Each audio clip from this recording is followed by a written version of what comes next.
हानागी हामू हामू cell थुमगी अवस्था नातई इचा चादे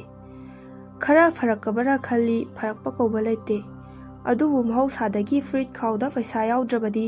चटपा हैनदबनिना अमदगी खरा लाक अमदगी खरा पु कोर्स की दिवाते युम हेक यौबदना अखोई नुपीगी अंदलोनी इचा नुपी अनि मना हुत्पदा मिंगोंदगी पुखिबा लुपा लिसिंग अनि अखोई नुपीगी थबक मचा अमतंग फंगनबा होतनबदा मागी लेजबा सन्ना खरदु काइथोकपा लोइरबगी तुंगदा अमुक पुसिनबा लुपा लिसिंग कुन चाही फारकदौरे हौजिक फावबा रिटर्न टेस्ट हाइदोक्ट्री पुमनमक असिगी था खुदिंगी सेंदोइतदा लुपा लिसिंग अमगी मथक्ता चटलिबनी फिबम असी यौरा फावबदा नोमगी थक्तबा यादबगुम अइहाकसु यु थक्ली मसिदनी अखोई नुपीना खम थेंगना सावरिसे अखोई नुपीना हाइबा चुमदबदी नत्ते अदुबु माना हाइजरिबदु नमहतनबा अइना हाइ अइसु खंगिने यु थक्पा फत्तेदो अदुबु अइना थक्लिबसिदी कैसु सोकनिंगाइजु ओइदे गिलास मनिंदा खितंग हापगा इसिंग बारीदा यानचलगने थइजे अखोई नुपीसु आर्गुमेंट इंगना लौखतकनबी कांगबुदुनी लौखलाई हो अदुबु युदुबु लेमना थक्पा याब्राने यामद्रबदा लुपा 5-10दी कोर्स तौरंगनी नोंग फादोक थक्लिंगैददी अइसु कइसु हाइजद्रिदुनी हंतक मरक्ति नोंमतबु कांग्रेने हा कनाना नुसा थीरोइदोइनोबा अतै गाति खंगदे मरै येतनबदा अखोई नुपीना फाउदी ngамहंदनबा होतनबा मीनी साउरप तौबा ड्रामागी एक्टिंग अमा तौदुना हाय अदुबु इबानिबु सुमाइना सुम लेरसे हारिरो ऑफिस काद्रिबा फाउबा युमदा सुरु हेक नैसिन सुटी थाबगा युमदा हेक हलक कनागी संगनो फंगदोसिबो शक्ति पाइबा संग थीदबा यादबनिने बुद्धु सिदी असिगुम्बा मतंगसिदा अयाम्बा मतमदा अखोई नुपीसी silence is the best policy हाइबा चिंफादु पुबिनी अदुबु ngasiदी ओंखलक्तुना खुमलाई हो संग्रसु पामजद्रे शक्तिसु पामजद्रे युमदा बाप ताना लेबिबतुतंग पामजै लारिकती मचेत अमता ताकपीद्रबनिना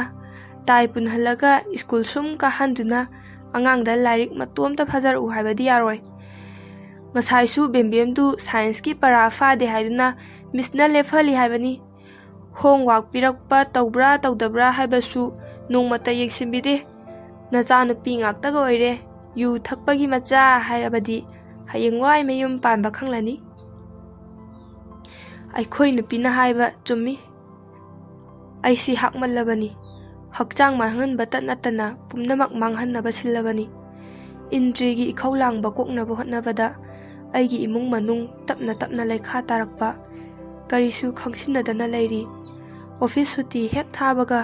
तौदबा यादबा इथौ अमा लेनबगुम हेक्तमक पुल्ली युमाइ तारबा अकाउंटेंट तानोबो ग्रेड 4 रावई चौकीदार कांदुम अई ऑफिस नत्रगा युयोनफमदा चंगदुना अयावबा पुथोकनदुना यु थकमिनै अयुक पुंग 9 नंगनबा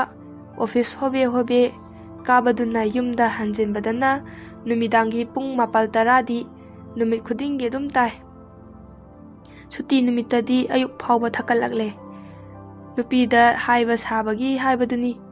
मसिदगी करी शक्ति नो पाइरकदोइसिबो लेरकलबसु लेरकट्रबसु इचा नुपी अतोनबी मिनीदु अइना ऑफिस चलमदाइ खुदिंगी पोत तपकपनी ngasiदी थोरकते हाइदुना साइकल इंथोकना लावी हो मिनीदु प्रप चेंथोरई अइना करी लेरक उगे हंग्रिंगैदा मिनीना सेंफातबा खोंजेंदा लाउरी बाबू ngana हलउको खंगी ममाना इंसिलिबनी तासिनददुना अइना हंगी करी लेरा उगे जागिया मिनीना हारई मिठाई अमुकसु हाय होई ngana हलउको बाबू नोक्तुना येंसिलुई अखोई नुपीसु थोंनाउदगी अइबु येंगलगा नोक्तुना लेरमी पुंग 3 मखाई तागदौरे ꯆꯞ ꯆꯥꯅ ꯈꯜꯂꯦ ꯐꯠꯇꯕ ꯊꯕꯛ ꯁꯤꯗꯗꯤ ꯇꯧꯔꯔꯣꯏꯒꯦ꯫ ꯏꯊꯟꯇ ꯅꯣꯛꯃꯤꯔꯨꯏ ꯃꯤꯅꯤꯒꯤ ꯃꯇꯧꯗꯨ ꯅꯤꯡꯁꯤꯡꯂꯒ꯫ ꯄꯦꯟ ꯁ꯭ꯇꯦꯟꯗ ꯊꯦꯠꯂꯤꯕ ꯀꯦꯂꯦꯟꯗꯔꯗꯨꯗ ꯏꯔꯤ ꯑꯦꯄ꯭ꯔꯤꯜ 13 ꯅꯤꯡꯊꯧꯀꯥꯕ꯫ ꯕꯦꯝꯕꯦꯝꯒꯤ ꯊꯥ ꯄꯔꯤꯈ꯭ꯌꯥ ꯈꯖꯤꯛꯇ ꯉꯥꯏꯔꯦ꯫ ꯌꯨꯒꯤ ꯈꯣꯡꯂꯣꯏ ꯀꯅꯥꯁꯨ ꯎꯅꯗ꯭ꯔꯤꯉꯩ ꯑꯩꯍꯥꯛ ꯑꯣꯐꯤꯁꯇꯒꯤ ꯄꯔꯞ ꯊꯣꯔꯛꯏ꯫ ꯆꯠꯅ ꯈꯜꯂꯛꯏ꯫ ꯑꯁꯤ ꯃꯉꯥꯏꯗꯅ